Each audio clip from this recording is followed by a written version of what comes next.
بسم اللہ الرحمن الرحیم۔ السلام علیکم۔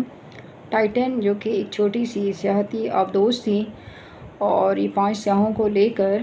سمندر کی تہہ میں اتری تاکہ ٹائٹینک کا ملبہ جو ہے اس کو دیکھا جا سکے اور اس کے بارے میں معلومات حاصل کی جا سکے، اور مکمل طور پر یہ ایک ایڈونچر کے طور پہ سفر کیا جا رہا تھا۔ اور اس سفر کی اہم بات یہ تھی کہ اس میں ہمارے پاکستانی نژاد بزنس ٹائکون شہزادہ داؤد بھی تھے اور ساتھ ان کے ہمراہ ان کا بیٹا بھی شامل تھے۔ بدقسمتی سے یہ جو آبدوز تھی کوئی 1 گھنٹہ 45 منٹ کے بعد اس کا اپنی مدر شپ مطلب وہ جہاز جس سے اس کو سمندر میں اتارا گیا اس کے ساتھ رابطہ منقطع ہو گیا، اور پھر سننے میں یہ آیا کہ چند گھنٹوں کے بعد یہ آبدوز جو ہے وہ پانی کے اندر پانی کے دباؤ اور پریشر کو برداشت نہیں کر سکی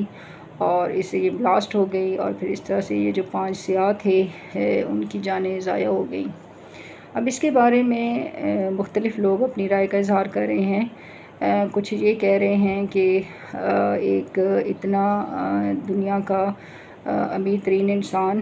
اور جو کہ اتنے بڑی عطیات دیتا تھا اور اتنا امیر انسان تھا کہ جس نے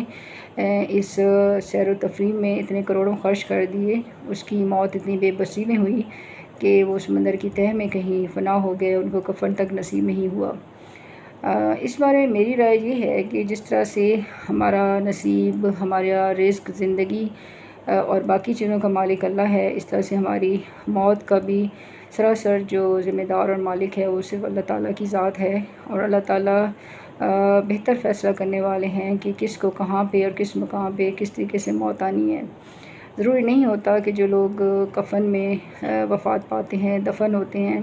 وہ نیک ہوں اور اس طرح سے جو کسی حادثاتی موت کا شکار ہو جائیں اور فنا ہو جائیں اور ان کی لاش و کفن نصیب نہ ہو تو وہ نیک نہیں ہوتے۔ بہرحال ایک بات اور قابل غور ہے، وہ یہ کہ تمام طاقتوں کا مالک صرف اللہ تعالیٰ ہے،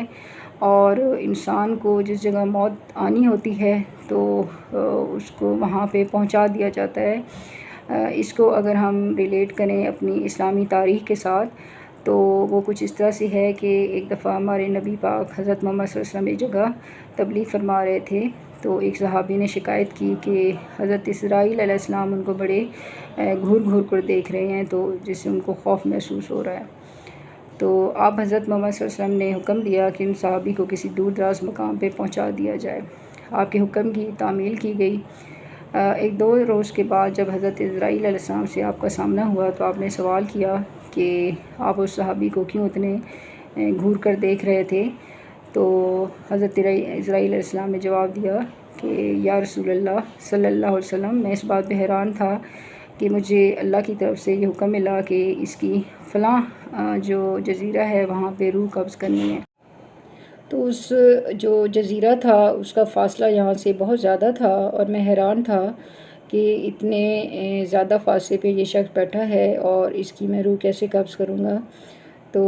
آپ نے پھر اس پہ فوراً حکم دیا کہ اس کو اس دور دراز جزیرے پہ جو ہے وہاں پہ اس کو یہاں سے جو ہے وہاں پہ شفٹ کر دیا جائے۔ تو کہنے کا مقصد یہ ہے کہ انسان کی جو موت ہے اس کا حقیقی جو کہنا چاہیے جو مالک ہے اور اس کا جو فیصلے کرنے والا ہے وہ صرف اور صرف اللہ تبارک و تعالیٰ ہے۔ تو اس بارے میں اس طرح کی کیا سرائیوں سے گریز کرنا چاہیے کہ شاید سمندر کی تہہ میں جو موت ہے تو وہ گناہوں کی وجہ سے ہوئی ہے، تو یہ اللہ تعالیٰ جو ہے اس کی حکمت ہے اور وہ زیادہ بہتر جانتا ہے کہ اس نے کس انسان کی روح کو کس جگہ پہ اور کس طریقے سے جو ہے وہ قبض کرنا ہے۔ بہت شکریہ۔